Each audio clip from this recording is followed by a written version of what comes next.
Hi, welcome to Sugar Free. This is the weekend reading for Saturday the 11th and Sunday the 12th of May 2019. Hope you are tiggity-boo wherever you are. Just having a little shuffle here. A 3-card major arcana reading, possibly with some clarifiers, who knows.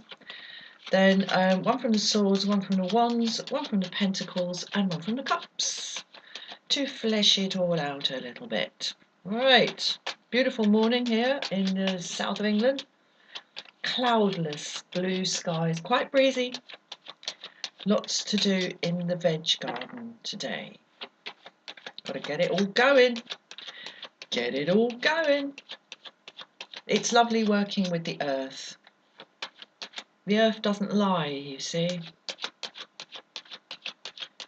She doesn't lie. She's got her ways, but she doesn't lie. Right. And she made us. Extraordinary. Right. Now shuffle.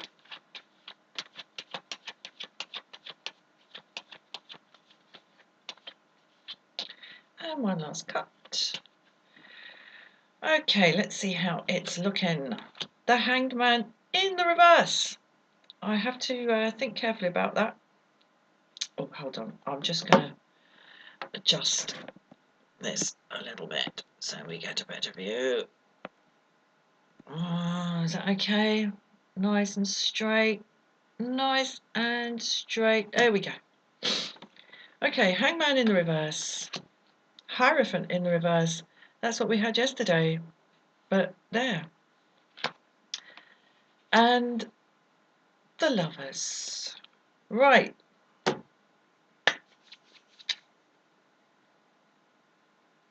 Well, the Hangman is about looking at things from a completely different viewpoint. Sometimes we have to do that. Sometimes we're in a situation where we kind of know it. We know it really well. We might not like it, but we know it really well.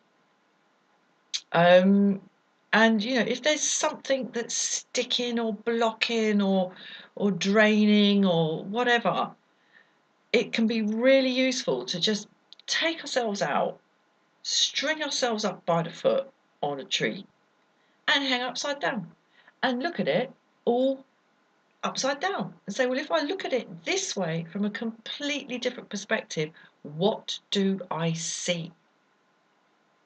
So that's what happens in the Hangman. But here we're coming in with the Hangman in reverse, so we're not doing that. We're not doing that. The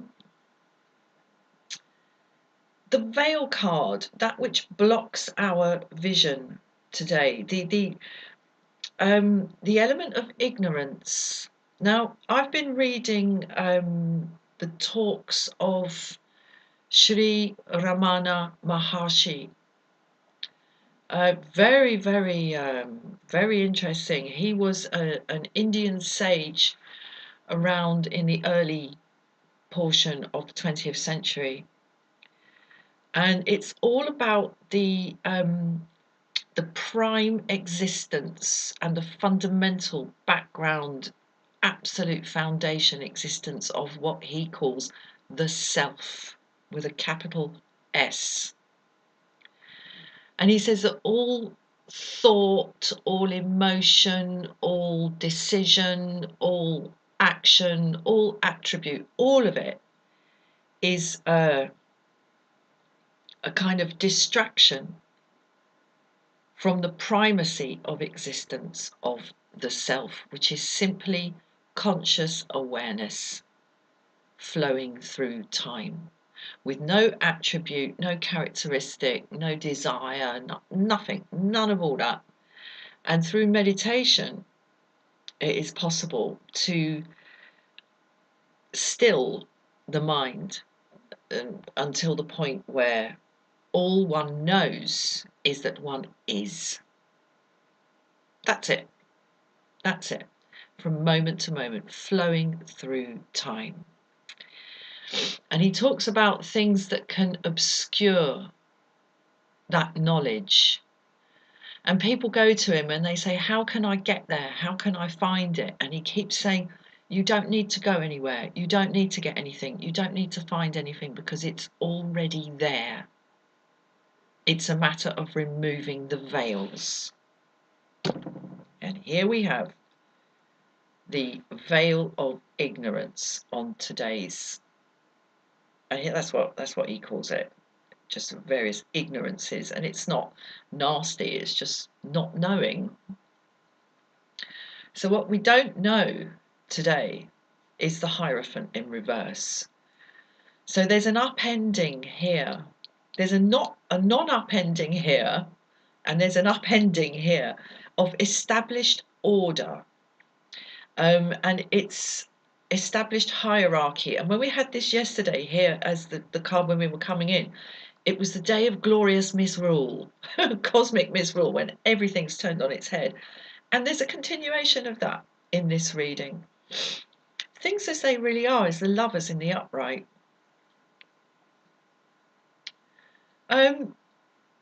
Yeah, what I'm getting from this is this sense that we can kind of control reality by looking at it in a certain way. And by controlling reality by looking at it in a certain way, we can control the evolution of our own lives, because that's what this card is about. It's about the paradigm shift that this young man is about to experience, the young man in the middle. He's got his mother on the right saying, "Be my son." He's got the young lady on this side saying, "Be my husband." He cannot be both. And he's standing in the middle in this context. He can't be both. And he's standing in the middle thinking, oh, which way shall I go? Shall I stay at home and have fish fingers for my tea with my mum, because that's what I know? Or shall I follow my primal urge, represented here by the little Cupid here, and go with my girlfriend and start a whole new life? My mum might not like that, but she might just have to lump it, as we say in England. You just gotta lump it, suck it up, and accept it. So there's an idea here that we can control that evolution, and it is evolution, because that little cherub up there, when that arrow finds its mark, all bets are off, man. You can stand in the middle and think, shall I go this way or shall I go that way? But life is going to push you.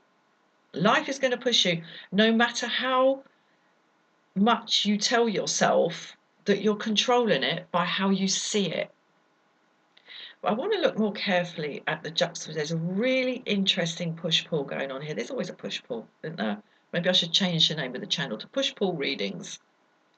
Push-Pull Tarot. So, on the one hand here, we are not looking at something from a new angle.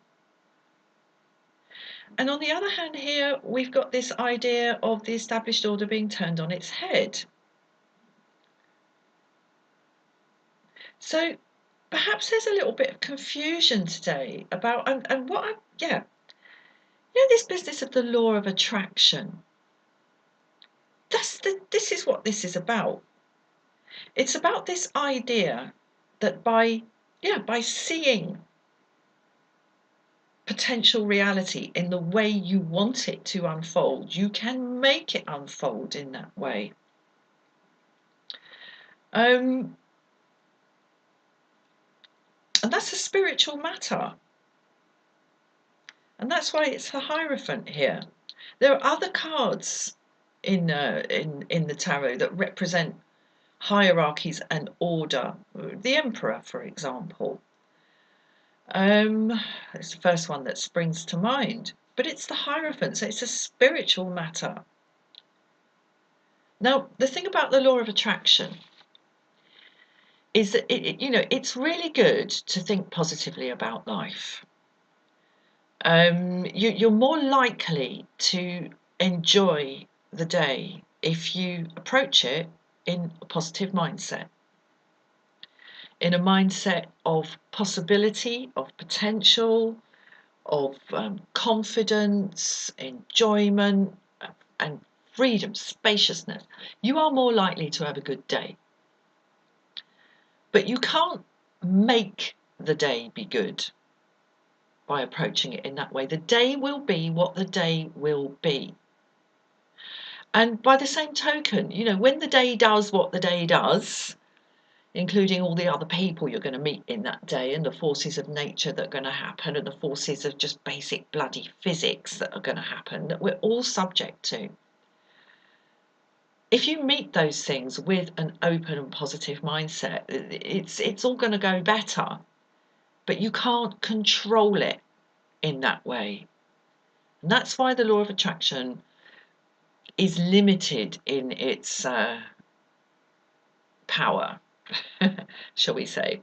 Because if it was as easy as that, the world would all be sorted out, wouldn't it? And we'd all be tickety-boo 100% of the time. It would be so simple. It's just like, just believe it, and it will be. The whole point is that we're dealing with a dynamic system full of forces that we can't control. And no matter what, life is going to unfold with significant elements to it that are absolutely beyond our capacity to control. We can't control where this little dude flies. We cannot control it. He's just flying around. It's the force of desire. It's primal desire, and it's going to make stuff happen. No matter how much we go, well, everything's on its head. I can do what I want. I sort of control my own spiritual reality and therefore can manifest what I want around me here and here, saying, well, it doesn't matter which way I look at it. I can look at it from this way up or I can look at it from the other way up, and it doesn't matter. It's all within my grasp to make unfold in the way I want it to unfold. And that is not the case. It's a dynamic system wherein we are subject to forces we do not control. Not completely. It's like a dance. We have our will, we have our choice, we have our karma, we've got all of that, and we take it out into a world that is running its own choice, its own will, its own karma, and we dance with it. It's the dance. That's what this is. Right, let's get one from the swords. 8 of Swords. Okay.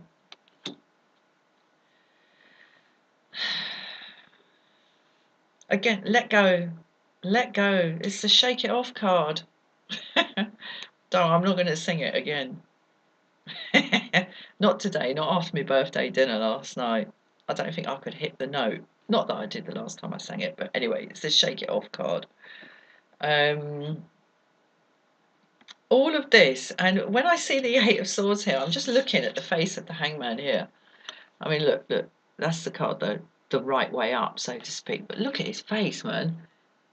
He's like, oh, he's not too comfortable there. Not too comfortable. And he's a miserable looking sod as well, isn't he? Look at him. Fucking heck. So,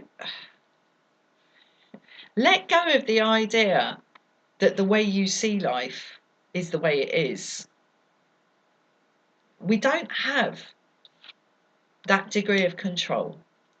If we did, we would have no problems and nobody would ever wonder about anything, let alone come on YouTube and look at tarot card readings. It doesn't work that way. And it can be a terrible sort of responsibility and kind of prison that we can put ourselves in if we think to any meaningful degree that what we see as reality is reality. And then when reality unfolds in some way that we didn't see, we think we failed. Like, no, no, no, no, no. Open up. Open up. Step away from the swords. I just had this vision of her, like still with the rope on and the blindfold on, but like toddling forward like a little weeble, all tied up, and like taking these little weeny steps, still all tied up, like she's wearing some really tight kimono or something, and walking away anyway, and thinking, I'm going to hit the swords, I'm going to hit the swords, I'm going to hit this. No, you're not going to hit the swords, because they're all behind you. They're behind you.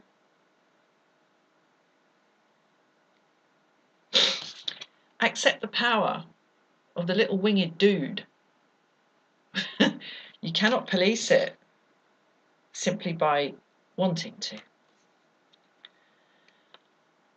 Knight of Wands. Okay, so action. Action, and rather splendid action.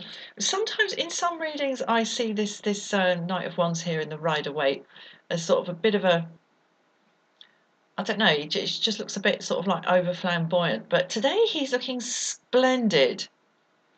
It's like, go with it. Go with it. Move with this energy. Fly with this energy. Fly, fly. You know, this, do I control it? Do I not control it? Are the forces of life mine to command simply by seeing it in a certain way? It's like, oh, for goodness sake, drop all that. Drop all that. Drop all that. Just get out there. Get out there and have a good old ride around. Get the air under your gown. Make your gown flatter and your feathers flatter. Give the horse a good exercise. Because as I say, like it or not, you cannot control this. No matter how much he thinks in the middle that he is making the choice, he's not making the choice. He's making the choice.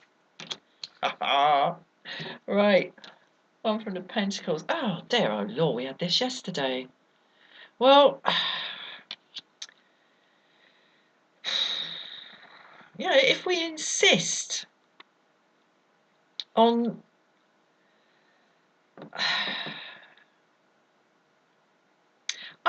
okay, I'm seeing there's a warning here in this reading for me. The self-pity in these two characters here, who could go into the church. It's all there for them, but for some reason or another, they see themselves as unworthy. I am not worthy. You can turn your back on the generosity of nature here a limited number of times before it becomes habitual, and a reality in and of itself. There's an insistence here on meeting, and I'm seeing, oh my God, was it definitely in the Eight of Swords and the Five of Pentacles? There's an insistence here on meeting the vagaries of how life is going to go. Because bottom line is, any of us could pop off this mortal coil like any bloody second. So live. Live. It's a good thing. I'm seeing a warning here. It's like, don't. This is an indulgence.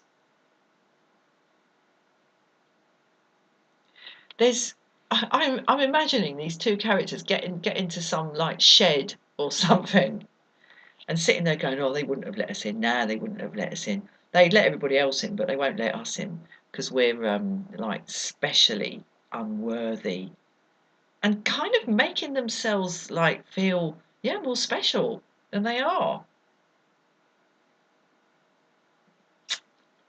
Anyway, sorry, that's what I'm getting ground to a halt there. Knight of Cups, gift coming in.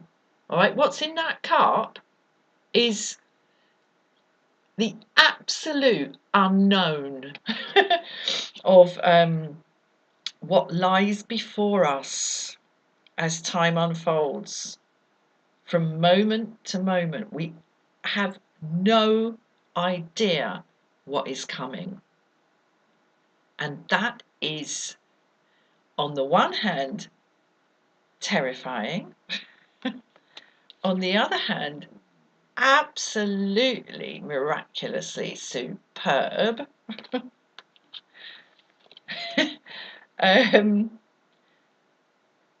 How it unfolds for us is predicated to some extent on whether we find ourselves deserving or not.